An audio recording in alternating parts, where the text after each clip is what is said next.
ಅರ್ಥ ಆಯ್ತಾ ಮಕ್ಕಳ? ಇದಿಷ್ಟು ಭಾಗನ ನಾವೇನಂತ ಕರಿತೀವಿ? ಜಠರ. ಜಠರ ಜಠರ ಅಂತೇಳಿ ಕರಿತೀವಿ. ಅಂದರೆ ಹೊಟ್ಟೆಯ ಒಳ ಅಂಗಾಂಗ. ಅಂದರೆ ನಮ್ಮ ಹೊಟ್ಟೆಯಲ್ಲಿ ನಾವು ತಿಂದಂತ ಆಹಾರ ಅನ್ನನಾಳದ ಮೂಲಕ ಈಗ ಬರುತ್ತೆ. ಹೌದಾ? ಈಗ ಬಂದು ಇಲ್ಲಿ ನಮ್ಮ ಮುಖ ಇರುತ್ತಲ್ವ ಮಕ್ಕಳ, ನೋಡಿ ಹೀಗೆ ಬರೆಯೋಣ, ನೋಡೋಣ ಆಯ್ತಾ? ಇದು ನಮ್ಮ ತಲೆ ಅನ್ಕೊಳ್ಳೋಣ, ಹೀಗೆ ಇರುತ್ತೆ. ನಾವು ತಿಂದಂತ ಆಹಾರ ಈಗ ಬರುತ್ತೆ, ಈಗ ಬಂದು ಇಲ್ಲೆಲ್ಲ ಸೇರ್ಕೊಳ್ಳುತ್ತೆ. ಇಲ್ಲಿ ಒಂದು ದೊಡ್ಡ ಕರಳು, ಹೌದಾ? ಈ ರೀತಿ ದೊಡ್ಡ ಕರಳು ಇರುತ್ತೆ. ನಂತರ ಚಿಕ್ಕ ಕರಳು ಬರುತ್ತೆ. ಇದೇನಾಗುತ್ತೆ? ತಿಂದಂತ ಆಹಾರ ಎಲ್ಲ ಜೀರ್ಣ ಆಗಿ ಹೀಗೆ ಹೊರಭಾಗಕ್ಕೆ ಬರುತ್ತೆ. ಈ ಒಂದು ಚಿತ್ರಕ್ಕೆ ನಾವೇನಂತ ಕರಿತೀವಿ? ಜಠರ ಅಂತೇಳಿ ಕರಿತೀವಿ ಅಲ್ವಾ? ಮುಂದಿನ ಯಾವ ಪದ? ಫಲ. ಮುಂದಿನ ಫಲ ಯಾವುದು? ಹ ಅಕ್ಷರಕ್ಕೆ ಫಲ. ಹ ಲ. ಹ ಲ. ಫಲ ಅಂದ್ರೇನು? ಹಣ್ಣು ಹಂಪಲು.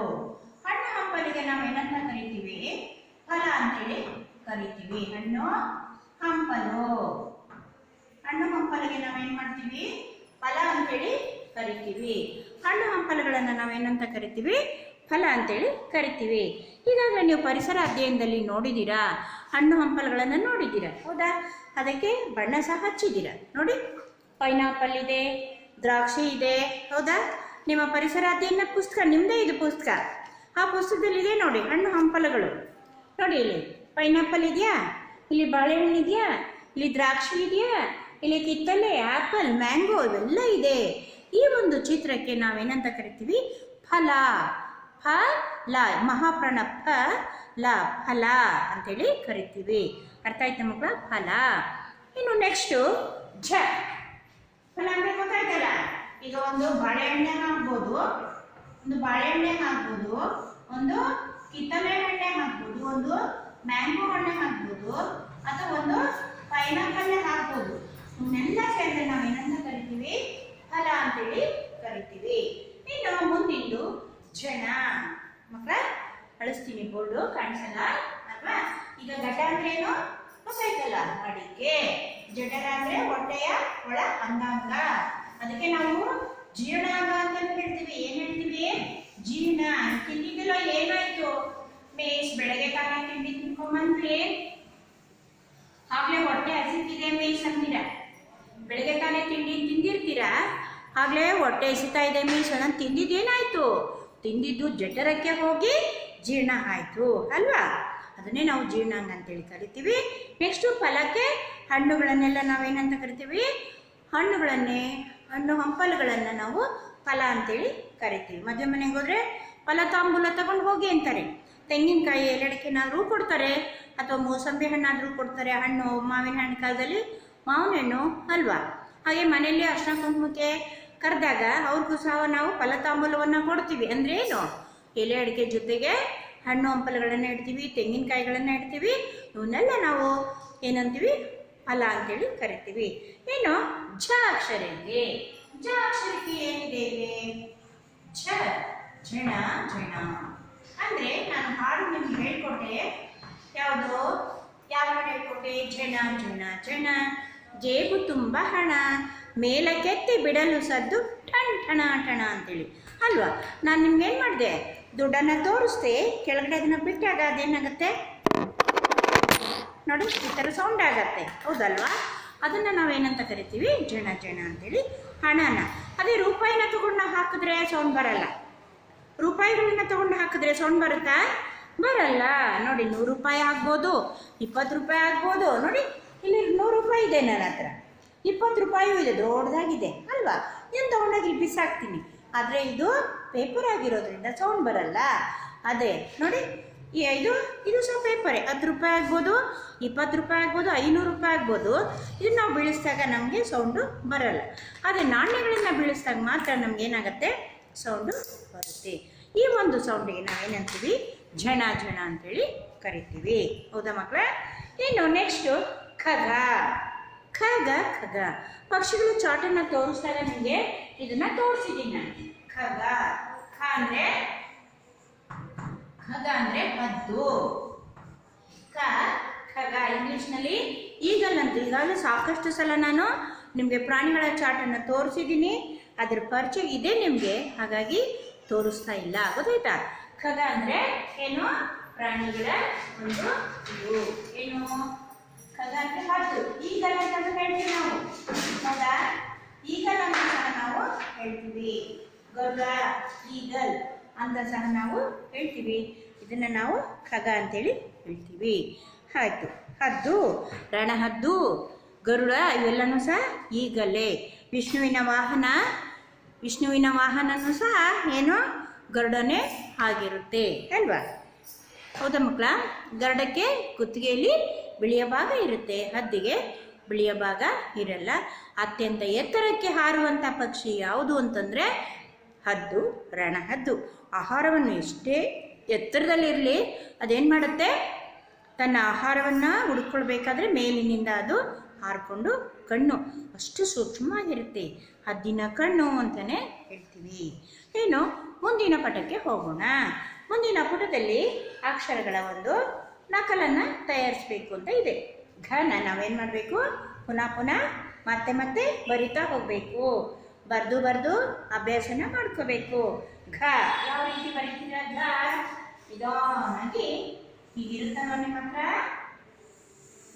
ನೋಡಿ, ನಿಧಾನಾಗಿ ಮೇಲ್ಗಡೆಯಿಂದ ಬಂದು ಹೀಗೆ ನಿಲ್ಲಿಸಿ ಮಧ್ಯೆ ಸುರುಳಿಯನ್ನ ಕೊಟ್ಟು ನೇರ ತಲಕಟ್ಟನ್ನ ಕೊಟ್ಟು ಕೆಳಗಡೆ ಒಟ್ಟು ಸುರುಳಿಯನ್ನ ಕೊಟ್ರೆ ಇದೇನಾಯ್ತು?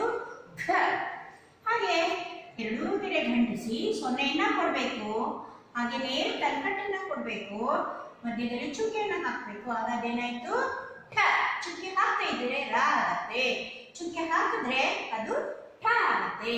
ಇನ್ನು ಪ ನೋಡಿ, ಹೀಗೆ ಬಂದು ಮೇಲ್ತನಕ ಹಾಕಿಸಿ ಎ ಆಯ್ತು. ಈಗ ಅದಕ್ಕೆ ನೇರವನ್ನ ತಲಕಟ್ಟನ್ನ ಕೊಟ್ಟಾಗ ವ ಆಯ್ತು. ಮಧ್ಯದಲ್ಲಿ ಸೊನ್ನೆಯನ್ನ ಕೊಟ್ಟಾಗ ಪ ಆಯ್ತು. ಅದು ಅಲ್ಪ ಪ್ರಾಣ ಆಯ್ತು. ಅದು ಕೆಳಗಡೆ ಲೈನನ್ನ ಹೇಳಿದಾಗ ಒಟ್ಟ ಸುಳಿಯನ್ನ ಕೊಟ್ಟಾಗ ಅದು ಫ ಆಯ್ತು. ಇನ್ನು ನೆಕ್ಸ್ಟ್ ಝ. ಒಂದು ಸೊನ್ನೆ, ಅದರ ಪಕ್ಕ ಮತ್ತೊಂದು ಕೊಂಬು, ಮಧ್ಯ ಗೆರೆ, ನೇರವಾಗಿ ತಲಕಟ್ಟು, ಅಡ್ಡಗೆರೆ ನೇರ ತಲಕಟ್ಟು ಕೊಟ್ರೆ ಛ. ಹಾಗೆ ಖ. ಹೀಗೆ ಬಂದು ಹೀಗೆ ನಿಲ್ಲಿಸಿ ಪುನಃ ಮೇಲಿನ ಗೆರೆಗೆ ಅಂಟಿಸ್ಬೇಕು. ಇಲ್ಲೂ ಸಹ ಸುರುಳಿ ಇರಬೇಕು. ಇಲ್ಲಿ ದೊಡ್ಡ ಸುರುಳಿ ಇದ್ದು ಮೇಲ್ಗಡೆಗೆ ಅಂಟಿಸಿದ್ರೆ ಅದು ಖ ಅಕ್ಷರ ಆಗತ್ತೆ. ಘ, ಠ, ಮತ್ತೆ ಹ, ಝ, ಕ ಈ ಅಕ್ಷರಗಳನ್ನು ನೀವು ನಕಲನ್ನ ಮಾಡಬೇಕು. ಆಯ್ತಾ ಮಕ್ಕಳ? ನೆಕ್ಸ್ಟ್ ಬನ್ನಿ. ಈಗ ಅದನ್ನೇ ನೀವು ಸಾಲಿನಲ್ಲಿ ಮಾಡಬೇಕು. ಈಗ ನಾನು ಬೋರ್ಡ್ ಮೇಲೆ ಮಾಡಿದೆ ನೋಡಿ, ಸಾಲಲ್ಲಿ ಘ, ಠ, ಪ, ಝ, ಕ ಈ ರೀತಿ ನೀವು 3 ಸಾಲುಗಳನ್ನು ಪುಸ್ತಕದಲ್ಲಿ ದುಂಡಾಗಿ ತುಂಬಿಸ್ಬೇಕು. ನಿಮ್ಮ ಅಕ್ಷರ ಎಷ್ಟು ಮುದ್ದಾಗಿರುತ್ತೋ ನೀವು ಅಷ್ಟು ಸುಂದರ ಅಂತ ಹೇಳಿ ಹೇಳ್ತಾರೆ. ಸೈಕಾಲಜಿ ಪ್ರಕಾರ ಒಬ್ಬ ಯಾರು ವಿಜ್ಞಾನಿಗಳು ಕಂಡುಹಿಡಿದಿದ್ದಾರಂತೆ, ಯಾರು ತುಂಬ ಸುಂದರವಾಗಿರ್ತಾರೋ ಅವರ ಅಕ್ಷರಗಳು ತುಂಬ ಸುಂದರವಾಗಿರುತ್ತಂತೆ. ಯಾರು ಚೆನ್ನಾಗಿರಲ್ಲ ನೋಡಿ, ಅವ್ರ ಅಕ್ಷರ ಒಳ್ಳೆ ಕೋಳಿ ಕಾಲಿದ್ದ ಹಾಗೆ ಇರುತ್ತಂತೆ. ಆದ್ದರಿಂದ ನೀವೆಲ್ಲರೂ ಹೇಗಿದ್ದೀರಾ? ಮುದ್ದಾಗಿ ಚೆನ್ನಾಗಿದ್ದೀರಾ? ನಿಮ್ಮನ್ನು ನೋಡಬೇಕು ಅಂದರೆ ಮುದ್ದು ಕೊಡಬೇಕು ಅನಿಸುತ್ತೆ, ಮುದ್ದಾಡಬೇಕು ಅನಿಸುತ್ತೆ. ಆದ್ದರಿಂದ ನಿಮ್ಮ ಅಕ್ಷರಗಳು ಹೇಗಿರಬೇಕು? ಮುದ್ದಾಗಿರ್ತೀರಾ. ಯಾರು ಚೆನ್ನಾಗಿರಲ್ವೋ ಅವ್ರ ಅಕ್ಷರ ಚೆನ್ನಾಗಿರಲ್ಲ. ಗೊತ್ತಾಯ್ತಾ ಮಕ್ಕಳ? ನೀವು ಚೆನ್ನಾಗಿ ಬರೆದ್ರೆ ನೀವು ಚೆನ್ನಾಗಿ ಕಾಣ್ತೀರಾ. ಅಂದರೆ ನಿಮ್ಮ ಮುಖ ಆಗ್ಬೋದು, ನಿಮ್ಮ ದೇಹ ಆಗ್ಬೋದು, ಏನೇ ಆಗ್ಬೋದು, ತುಂಬ ಸುಂದರವಾಗಿ ಕಾಣ್ತೀರ. ಬ್ಯೂಟಿಫುಲ್ ಗರ್ಲ್, ಹ್ಯಾಂಡ್ಸಮ್ ಬಾಯ್ ಅಂತ ಹೇಳ್ಬೋದು. ಬಾಯ್ಸ್ಗೆ ಹ್ಯಾಂಡ್ಸಮ್ ಬಾಯ್ ಅಪ್ಪ ಇವನು ಅಂತ, ಅದೇ ಗರ್ಲ್ಸ್ಗೆ ಬ್ಯೂಟಿಫುಲ್ ಗರ್ಲ್ ಅಂತ ಹೇಳ್ತೀವಿ. ಆಗ ಮಗುವಿನ ಅಕ್ಷರ ಹೇಗಿರುತ್ತೆ? ಸುಂದರವಾಗಿರುತ್ತೆ. ಯಾರು ಚೆನ್ನಾಗಿ ಬರೆಯಲ್ಲ ಅವರು ಬ್ಯೂಟಿಫುಲ್ ಅಲ್ಲ, ಆಗ್ಲಿ. ಗೊತ್ತಾಯ್ತಾ? ಓಕೆ. ಈಗ ನೆಕ್ಸ್ಟ್ ಬನ್ನಿ. ಇಲ್ಲಿ ಒಂದು ಬಾಕ್ಸ್ ಕೊಟ್ಟಿದ್ದಾರೆ, ಹಳದಿ ಬಾಕ್ಸು. ಅಲ್ಲಿ ಪದಗಳನ್ನು ಹೇಗೆ ಹೇಳುವುದು, ಉಚ್ಚರಿಸುವುದು ಅಂತ ಹೇಳಿದ್ದಾರೆ. ಓದೋಣ ನಾವು, ಆಯ್ತಲ್ಲ? ನಾನು ಹೇಳ್ಕೊಡ್ತೀನಿ, ನೀವು ಹೇಳ್ಕೊತೀರಲ್ವ? ಜಠರ ಜಠರ. ಮತ್ತೊಮ್ಮೆ ಹೇಳ್ತೀನಿ, ಜಠರ ಜಠರ. ಮಠ ಮಠ. ಹ ನೋಡಿ, ಇಲ್ಲೂ ಸಹ ಹ. ಇದು ಹೇಗೆ ನಮಗೆ ಮಹಾಪ್ರಾಣದಲ್ಲಿ ಗಾಳಿ ಬರುತ್ತೋ ಹ ಅನ್ನೋ ಅಕ್ಷರದಲ್ಲೂ ಸಹ ನಮಗೆ ಗಾಳಿ ಬರುತ್ತೆ. ಹ ಟ ಹಠ. ಗಾಳಿ ಬರದೇ ಹೋದರೆ ಅದು ಸ್ವರಾಕ್ಷರ ಆಗತ್ತೆ. ಹ ಅಂತ ಹೇಳುವಾಗ ಗಾಳಿ ಬಂದರೆ ಅದು ಅವರ್ಗೀಯ ವ್ಯಂಜನಾಕ್ಷರ ಆಗತ್ತೆ. ಹ ಟ ಹಠ. ಫ ಟ ನ ಪಠಣ. ಠ ಣ ಠ ಣ ಠಣ ಠಣ. ಘ ಟ ಘಟ, ಘ ನ ಗನ, ಘಟ ಕ ಘಟಕ, ಓ ಗ ಓಘ, ಫಲ ಫಲ, ಫಳ ಫಾಳ ಫಳ ಫಳ, ಕ ಫ ಕಫ, ಸ ಫಲ ಸಫಲ, ಝ ಲ ಝಳ, ಖ ಗ ಖಗ, ಖ ರ ಕರ, ಖ ಳ ಖಳ, ನ ಕ ನಖ, ಶ ಕ ಸಕ, ಸ ಕ ಸಕ. ಈ ರೀತಿ ನೋಡಿ ಅಕ್ಷರಗಳನ್ನು ಇಲ್ಲಿ ನಾವು ಅಲ್ಪಪ್ರಾಣ ಮಹಾಪ್ರಾಣ ಜೊತೆ ಸ್ವರಾಕ್ಷರಗಳ ಜೊತೆ ಹೇಗೆ ಓದೋದು ಅಂತ ಇದೆ. ಮತ್ತೊಮ್ಮೆ ಓದ್ತೀನಿ, ಕೇಳಿಸ್ಕೊಳ್ಳಿ. ನೀವು ಅದೇ ರೀತಿ ಓದಬೇಕು.